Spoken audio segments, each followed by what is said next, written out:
Hello दोस्तों, स्वागत है आपका आपके अपने YouTube चैनल पर। आज हम आप सभी लोग के लिए राम विवाह गारी गीत लाए हैं। अगर आप हमारे चैनल पर पहली बार आ रहे हैं तो प्लीज हमारे चैनल को सब्सक्राइब कर लीजिए, क्योंकि हम आपके लिए इस तरह के गाने लाते रहते हैं। हमारा गाना अच्छा लगे तो प्लीज कमेंट में लिखें, लाइक और शेयर करें। हमरी सीता है गोरी किशोरी, तोहार राम करिया है। हमरी सीता है गोरी किशोरी, तोहार राम करिया है। हमरे सिया जी के फूल बगिया में, हमरे सिया जी के फूल बगिया में आए हैं चोरी चोरी, तोहार राम करिया है। अरे आए हैं चोरी चोरी, तोहार राम करिया है।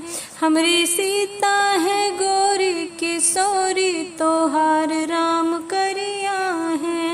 राजा जनक जी परन एक ठाने, राजा जनक जी परन एक ठाने, दीही धनुहिया के तोरी, तोहार राम करिया है। अरे दीही धनुहिया के तोरी, तोहार राम करिया है।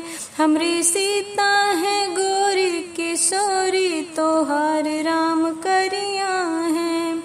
तोहरे राम है कारा भंवरवा, तोहरे राम है कारा भंवरवा। हमरी सीता है रात की अजोरी, तोहार राम करिया है। हमरी सीता है रात की अजोरी, तोहार राम करिया है। हमरी सीता है गोरी किशोरी, तोहार राम करिया है।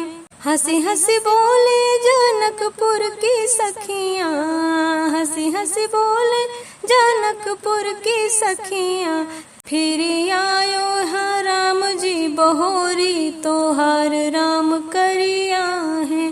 फिर आयो है राम जी बहोरी, तोहार राम करिया है।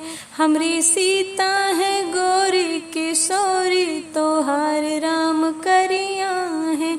हमरी सीता है गोरी किशोरी, तोहार राम करिया